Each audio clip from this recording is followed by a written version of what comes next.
Песнь 18. О том, как молодой султан Кадыр-Берды поднял войско, пошел на Идигея, и о том, как Идигей пал в этой битве. В это время Кадыр-Берды повелел созвать свою знать, чтобы властное слово сказать: «До тех пор, пока жив Идигей, никогда не станет моей золотая Идиль страна. Надо встать сейчас не до сна, или я, или Идигей. Хватит спать, на коней, на коней!» Кликнул клич молодой султан, чтобы ратный сплотился стан. Стяг отцовский взметнул высоко, у него сломалось древко. Значит, новое нужно древко. Дум-думбак загремел, чтоб поднять для сражения ханскую рать. Кинь-Джамбай с советом пришел: нынче будет поход тяжел. Погляди, разозлился Идиль, широко разлился Идиль. Будет трудно его перейти. Мой султан, давай подождем. Пусть Идиль покроется льдом. По замерзшей реке мы пройдем. Наш противник стал староват. Идигею за 60. Может, лучше отложим поход? Но султан эту речь отклонил. Он решение не изменил. Если реку покроет лед, кто замерзшую не перейдет? Ждать, пока Идигей умрет? Но скажи, надо ли быть храбрецом, чтобы справиться с мертвецом? Надо летом Идиль пересечь. Надо взять Идигея живым. Бии, вам говорю свою речь. Не страшитесь, бии мои, храбрецы лихие мои. День настал, да свершится месть. Голова для этого есть, чтоб с размаха ее отрубить. Надо время поторопить. Нурадына свалил недуг, он страдает от тяжких мук. Идигея малая рать занята полевым трудом. Хватит вам, храбрецы, отдыхать. Эй, по коням, в поход пойдем. Через бурный Идиль перейдем. Если при смерти Идигей, Идигея возьмем живьем. Молвил слово Кадыр-Берды. Молодого Кадыр-Берды поддержали 6 областей. Согласились войну вести. 6 наследников биев 6, знатных биев 7 сыновей, половина тарханов, те земли, чьи отобрал Идигей. Ханскому сыну были верны, приготовились к делу войны. Клич раздался тогда боевой: наш султан, ты правду сказал, поведи, мы пойдем за тобой. Снарядили быстрых коней, снарядили храбрых мужей. В войско поднял Кадыр-Берды и повел до речной воды, переправился через Идиль. Но предчувствовал Идигей, что придет враждебная рать. Приказал он бойцов собрать, чтоб готовы были к войне. На своем походном коне, на своем Тарлан-Бузе верхом поскакал на битву с врагом. Мощь его, несмотря на года, бушевала точно вода, берега затопившая вдруг. Ротоборцам стоять повелел, Тарлан-Буза плетью огрел. Там, где нужно, натягивал лук, там, где нужно, грозил ружьем, там, где нужно, разил копьем или саблей своей острием. То он справа валит врагов, то он слева жалит врагов, то, как волк, он режет овец, чтоб пришел отаре конец. Было утро, спустилась мгла, пыль густая на землю легла. Эта битва была тяжела, тяжела работа была. Скоро стали для дела войны берега Идиля тесны. От копыт не осталось коней, от голов не осталось мужей. Мертвецов валялись тела, сосчитаешь, нет им числа. На удар отвечал удар, друг друга пришлось убивать 2 войскам свободных татар. Когти, зубы пришлось вырывать. А была ли в этом корысть, чтобы горло друг другу грызть? Был у воинов ум помутнен, тот пал пополам рассечен, тот затоптан, к земле примят. Опустился на землю закат, потемнел небосвод над рекой. Очень мало осталось в живых на одной стороне и другой. Идигей был мужем таким, если смерть приближалась к нему и в лицо дышала ему мертвоносным дыханием своим, Идигей не кидался вспять, если смерть начинала гулять. и 100 тысяч сильных мужей, как рабы, склонялись пред ней. Не склонялся один Идигей. Кинджанбай при свете звезды обратился к Кадыр-Берды. «Идигею за 60, ослабел, устал супостат. Обе рати гибнут в бою, истощая силу свою. Так не лучше ли тебе, властелин, с ним сразиться один на один?» Кинджанбаю Кадыр-Берды так ответил гневом объят: «Идигею за 60, но отважный муж Идигей не похож на прочих мужей. Он среди них единственный муж, он среди них воинственный муж. Идигею подчинена золотая Идиль страна, значит, нет ему равных в стране, с ним сразиться выпало мне. Волком я на него наскочу и за голень крепко схвачу, разорву сухожилие его. Всем явлю бессилие его, словно лев я ринусь к нему, вырву дух и себе возьму, налечу на него, как пурга, полюбуюсь падением врага. Если славу добыл он в борьбе, то и славу я вырву себе». Так султан сказал разъярен. Саблю выхватил из ножон. К Идигею помчал коня. Молвил слово Кадыр-Берды: «Надо мною 4 звезды предвещают рождение дня, и при свете царственных звезд иноходца серого хвост встал в 4 обхвата теперь. Черным дням нет возврата теперь». Все согласны. Кадыр-Берды будет ханом, главою Орды. Поражения не ведает он, славу предков наследует он. Чтоб сразиться, родился день.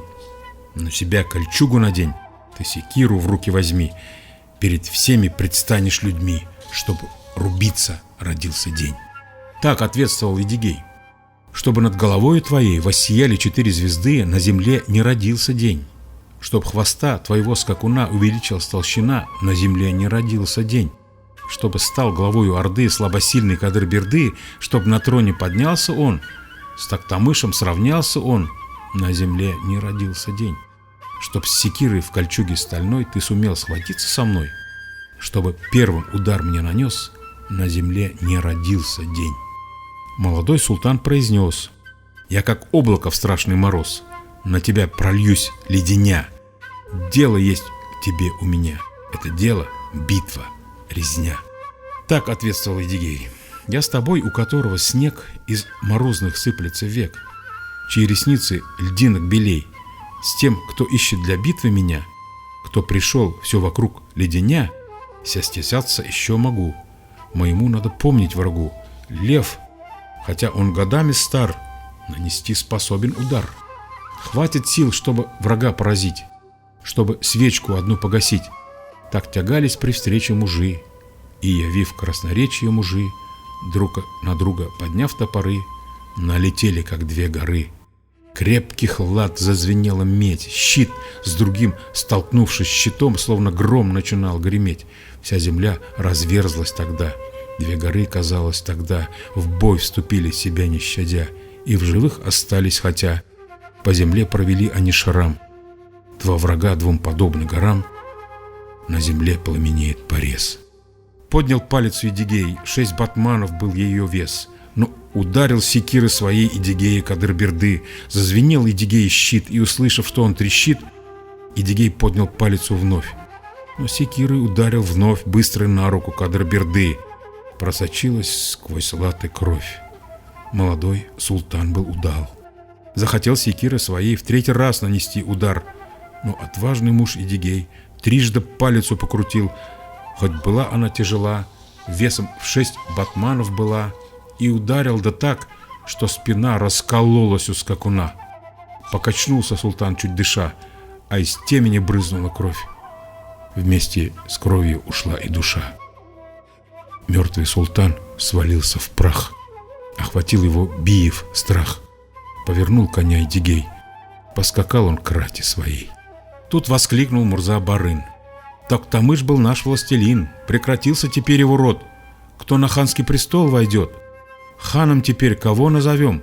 Кто теперь сохранит наш дом? Если Идиль страну захватив, Идигей останется жив, он замыслит вас погубить.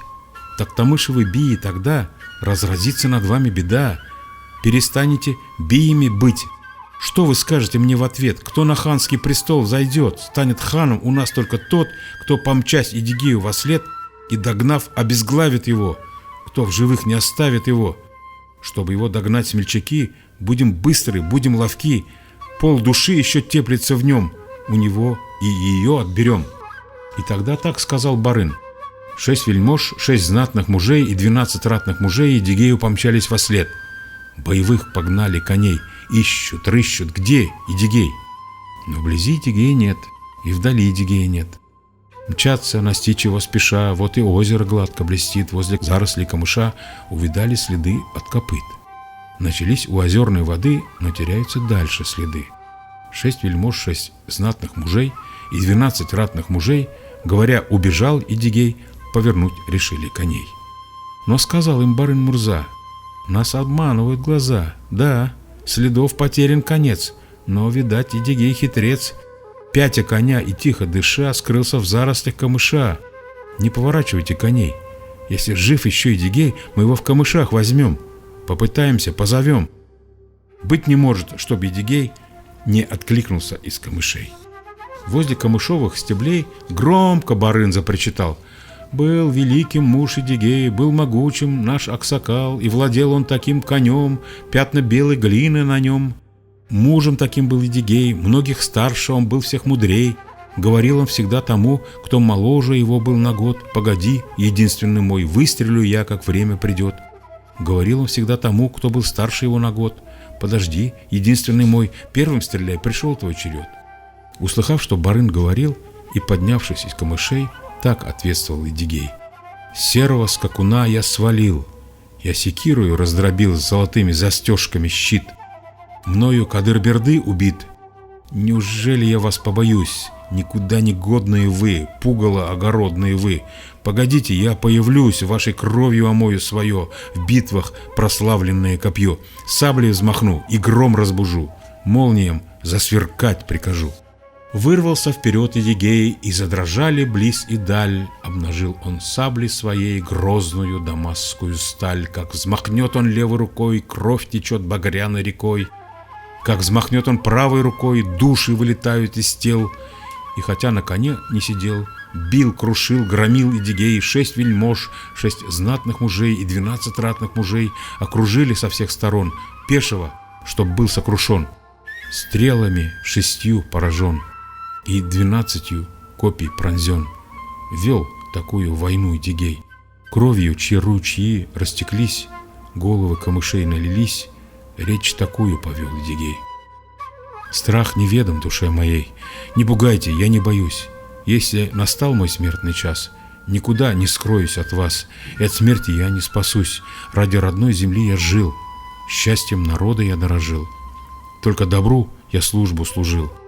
Понял ли меня мой народ? Ради него я бился в бою, вихрем грудь подставлял свою. Если не понял меня мой народ, то не пришел моей смерти черед. Буду стоять я там, где стою. По одному, убивая врагов, воин-богатырь Едигей, глубоко их поранив коней, уничтожил 12 мужей.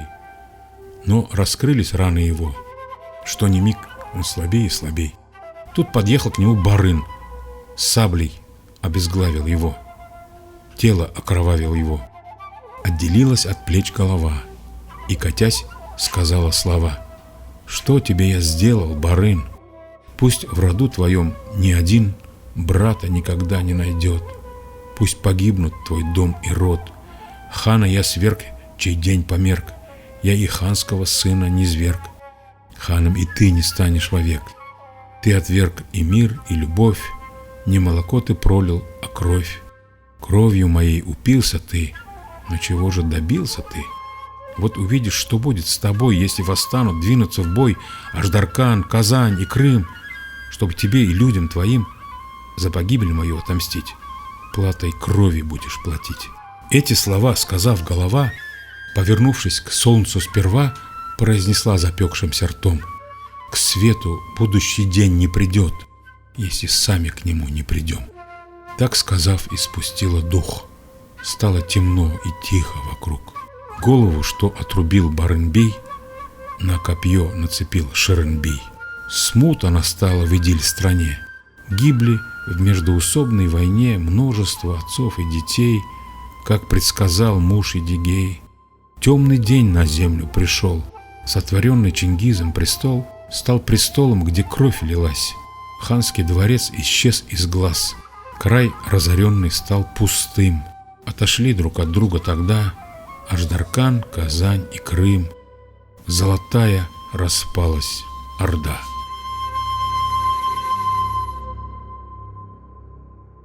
Прочитал Искандер Гилязов.